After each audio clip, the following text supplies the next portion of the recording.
Let's move on now to another party taking place in the federal election, Labor, and the splash tomorrow, Labor House repairs. Labor is in the market for some house repairs. An independent assessor will determine the extra money home buyers can claim from renovations when they sell a house bought through Anthony Albanese's home equity scheme. As Labor revealed, it was open to expanding the program beyond 10,000 places a year. Halfway through the election campaign, the Coalition and Labor have locked horns over how to best alleviate the nation's housing affordability crisis ahead of the start of the first rate hike cycle in over a decade and climbing cost of living pressures. Ollie, look, interestingly, the first Tuesday in May has always been one to watch, this specifically tomorrow when the RBA meets. How do you think that Australia and then the politicians are going to try and spin this tomorrow? I think, Jenna, it is a task for Scott Morrison to separate whatever the government's electoral chances are and whatever the RBA does tomorrow. Most economists are predicting we're going to see some sort of rate rise, which is understandable because of the inflation figures last week. I mean, you've got to look at this in a more global context. Australia is going through nothing alone. You know, inflation in Australia at 7% dwarfs what it is in some other countries around the world. But again, middle of an election campaign, we know the narrative John Howard had in 2007. That makes it all a rather more interesting discussion tomorrow when the RBA meets. I think that most Australians will see this for what it is, the fact that interest rates have to go up because of where inflation is. But watch Labor just hang on to this with every which way that they can and spear the Prime Minister with it. So I look forward to hearing the level of debate really in the election campaign, Jenna, over Tuesday and Wednesday, because Scott Morrison will definitely separate himself from whatever the decision that is made.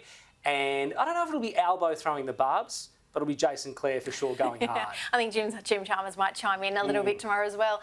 Lisa, in terms of, I guess, what we're expecting from the RBA tomorrow and the midst of the fact that we've got these two housing policies now on the table from both the Coalition and Labor, I don't know, as someone that is quite conservative when it comes to money, only my own money, not a political standard at this point in time, when I see that, you know, you just need a 2% deposit for a house and then we're going to see interest rates starting to spike, regardless, it may not be tomorrow, it may not be next month, but it's definitely going to be the next couple of years. How do you think people are feeling out in the wider electorate about this? Because I think most people just want to get a house and need somewhere to live, right? But with rents set to increase and interest rates, rock and a hard place for both political parties at this point in time. Well, look, it's difficult because people have been lulled into this sort of false sense of security, because I think what you'll see over the coming days, and it's already sort of, there's murmurings of it already, that the RBA will be criticised, that they didn't actually move fast enough, that they should have started putting these interest rates up sooner rather than now. And look, there was the comment of the interest rates will stay where they are or as low as they are until perhaps 2024. So if you've gone out and you've taken out a mortgage that perhaps is more than you can really afford, because they're saying that if there's a 1% rise, about 52% of people who have a home loan will be in mortgage stress.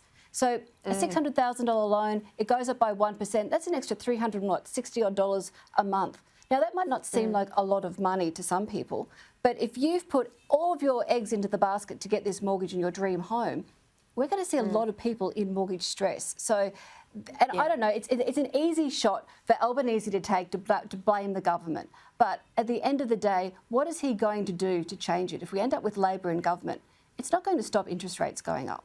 You know, we're not going to, at the moment, we just have to have people do the best that they can to look at the situation they're in and contact their banks and say, look, we need to fix our loans, or they need to take some sort of action now before we start to see these prices go up. And look, hopefully we will never be back in that awful situation that I saw my parents in, where interest rates were actually at 17%.